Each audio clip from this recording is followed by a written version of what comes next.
and welcome to everyone. Take a good look at the new Avengers Quinjet. So as normal, take a look at the box artwork, go through the instruction manuals, get the bags opened up and check out all the other little bits and pieces this set has to offer.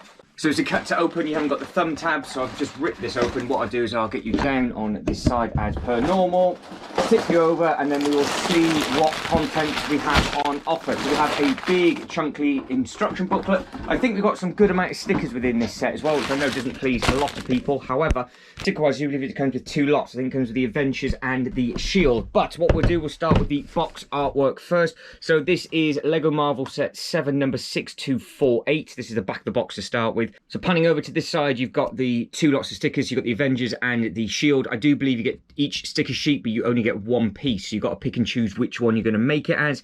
And then as we come through, round and down, you can just see the scale of this thing, and the stand that it's on looks nice and tidy. Comes with some really good minifigures. You can see Loki's got two face prints on there, and obviously you've got the nice torso print of Cap as well. And as we come through and round, you've got a different type of mask, which I've not yet seen before, for Iron Man. And then you can recreate the famous scene when he's jumping out the back if you want to. And then you've got some other little bits and pieces going on here. Now on the side of the box, it's just black artwork on that side, and then on this side you just got the Lego Marvel symbol. So if it is on the shelf that way, you're going to have to pay attention because they haven't put the ID number on the side of that. On to the front of the box, which is more than likely what you're going to see it from. So again, Lego Marvel set, it's a 9+ set. It does say what it is on this one, so it's the Avengers Quinjet, and you can see some nice artwork on the front. So you've got Thor flying around, and then you've got Cap, Loki. Obviously this is on top of the Stark Tower for the front of this box, and then you can recreate a couple of different scenes if you want to using these minifigures up. And then as we pan up and around, you can see you've got Black Widow as a pilot, your Iron Man flying around, and then obviously it is from the Infinity Saga as well. So the instruction booklet, let's take a look at this for the first time. So there's your sticker sheets falling out in front of you. We'll take a look at these first. You have got option A or option B, so you can pick and choose. In the comments, let me know which one you've done or which one you would prefer. I'm still tempted to go for the Shield first and then just hold on to the Avengers, even though potentially the Avengers Tower is coming out, but we will see. Now as we're coming through, let's have a look at the instruction manual. It's a good chunky one. It's got the QR code for the digital instruction manual as well.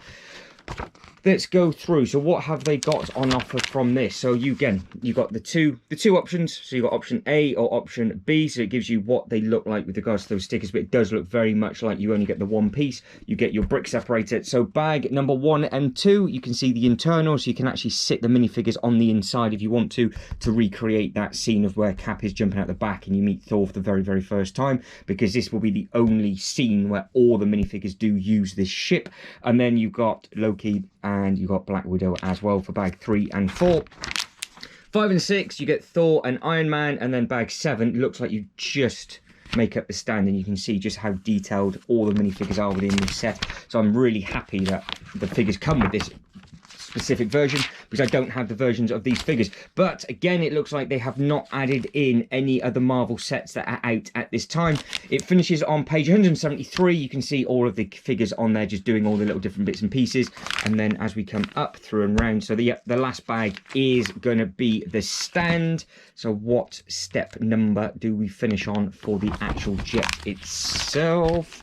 So it looks like, adding on the final couple of stickers, they've gone for the Avengers stickers by the looks of it. We finish at number 238, page 162. And you can see you've got Captain America at the bottom telling you just how far you've got going, and again you've got all of the pieces as per normal on the back. Right, we are done and built. Now I might be a bit biased with this because I think this is one of the best things I've seen and built in a long time. I think it scales really nicely. I think it looks absolutely fantastic, and I think the minifigures as well are probably some of the best looking minifigures I have seen in absolutely ages. However, we get these things out of the way.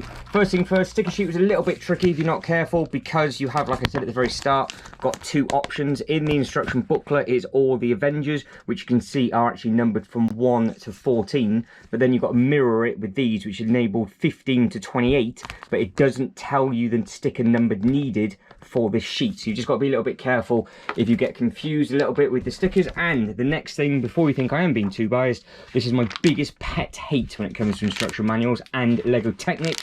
If you ever saw me try and put the UCS set together, same principle. Step number 1, hole 1, gap straight in. Step number 2, hole, no gap, straight in.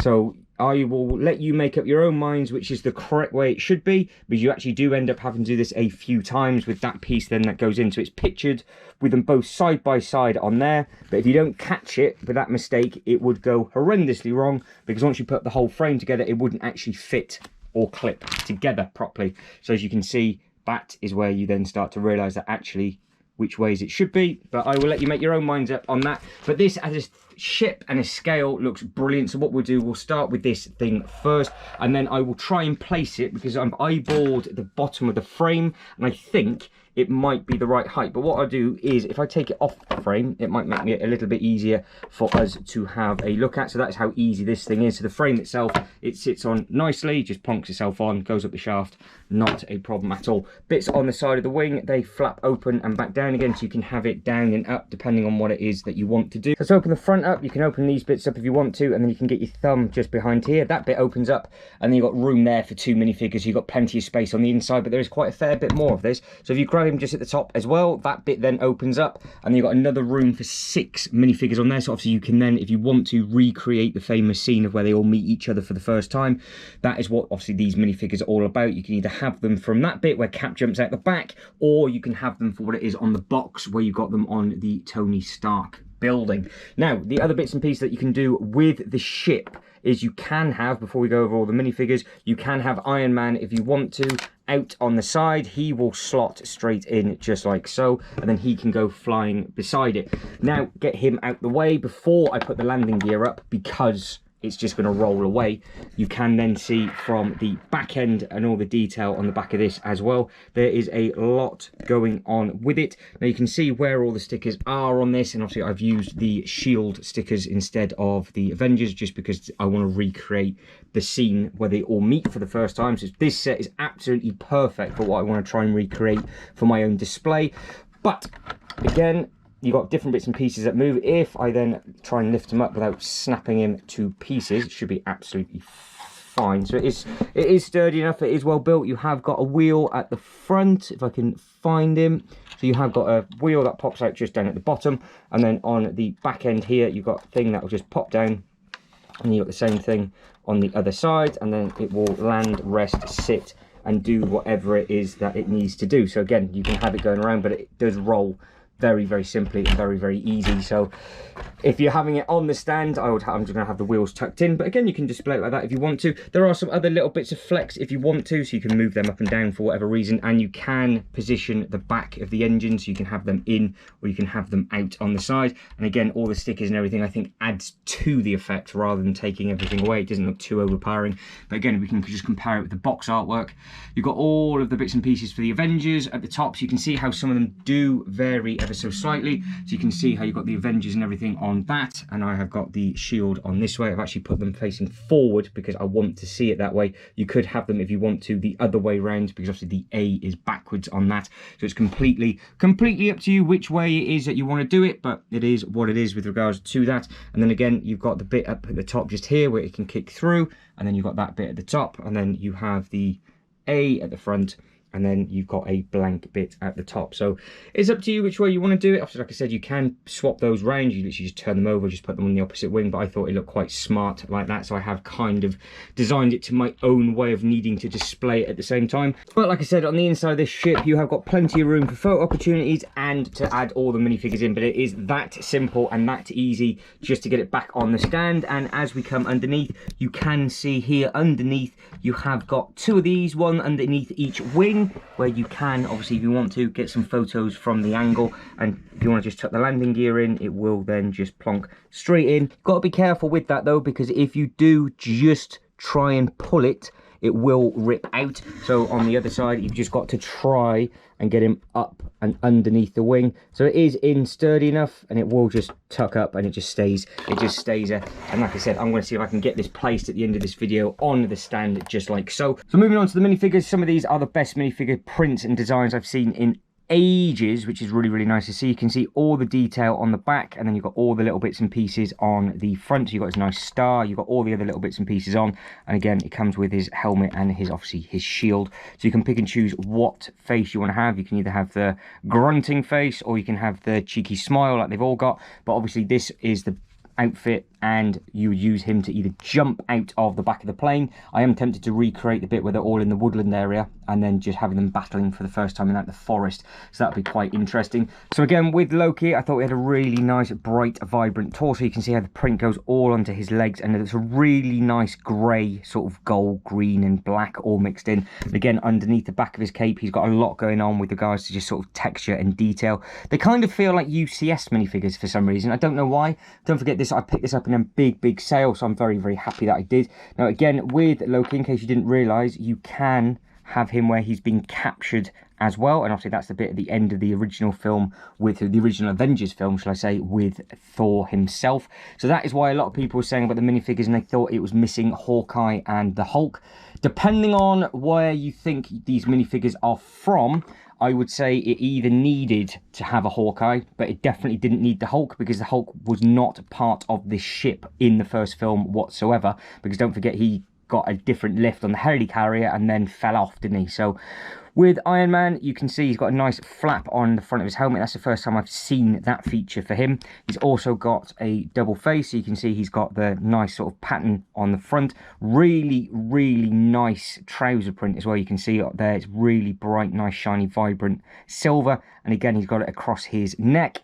And then really good detail on the back of that as well. We also have got a hairpiece for him. So if I can plonk that bit on, you can have him, obviously, if I put him the right way around, you can have him like that with the hairpiece if you would like him, and that is what he would look like with that. And again, he comes with his helmet, and he's got 2 different accessories, and he's got his takeoff bit as well. So there's a lot going on with the Iron Man within this set. Now moving on to Thor. Thor comes with the hammer, and then he comes with his bit of lightning as well. What that bit is for, I'm not 100% sure, but the hammer is off. I think that's the hammers only he uses in the original film. But he also does have the effect of making his eyes go all crazy, which I didn't think he had the capability of doing in the original Avengers, but I could talk the absolutely nonsense that I could have completely forgotten about. But he does look absolutely amazing, again with the torso print on the front. He's got the nice silver, and he's got the good nice bit of print on the back.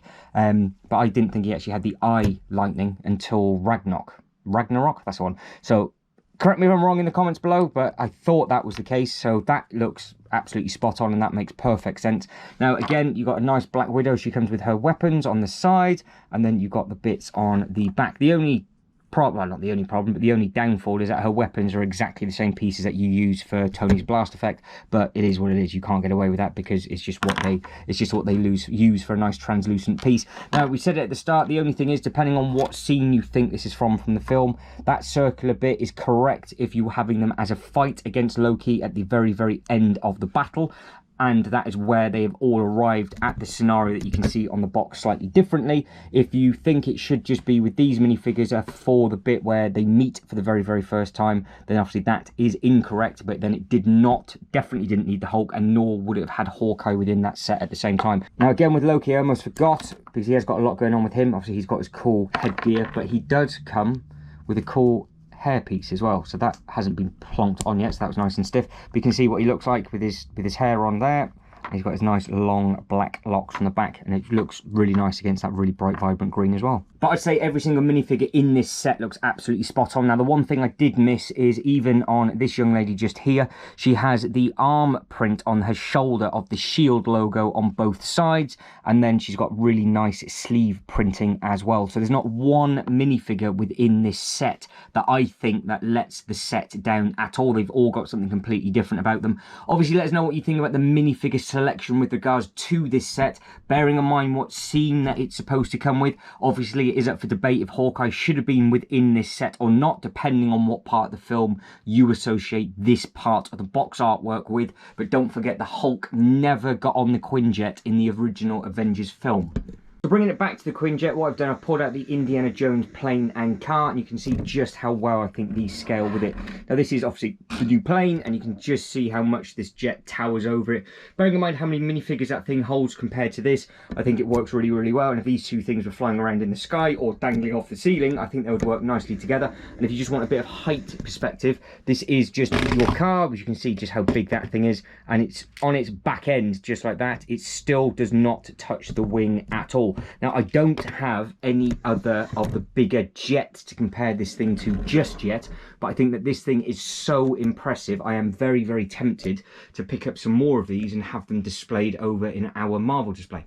Before we get this placed, I have made a mistake, so I'm going to own up to it. What I've done is actually put the landing gear on the wrong way, because I am an absolute moron. Now, what it is supposed to do is as you come in and come round, it actually goes in sideways, and it slots, as you can see, all the way in completely flush. So that is a really, really nice thing. So those wheels are completely out the way on both sides, just like the landing gear is underneath its belly. Now, the thing I was hoping for, I might as well just do this all in one hit, is can and will this thing fit on here? So yes, it will. So we have options. We either have it like that, but I reckon eyeballing that, if I spin this round so I can have it forward facing like so. But I think that works really, really well, and obviously now it makes me want to get more of these and just have them dangling from the ceiling and everything else like that. But if you can let me know what you think, and obviously what you think of this set and what other sets you would like me to see to add to this. Actually, if I just bend that wing so it looks like it's landed, so that is what that would look like up at the top. I'm very, very happy with that. But guys, that is it. I am done. So if you can like and subscribe and all that good stuff, that'd be absolutely fantastic. Again, let me know what you think of this set. Have you got this set? Where do you display it? And what other sets do you think would work well with this for scale? But as always, thank you very much for watching. You guys take care, and I'll see you next one. Ta-da.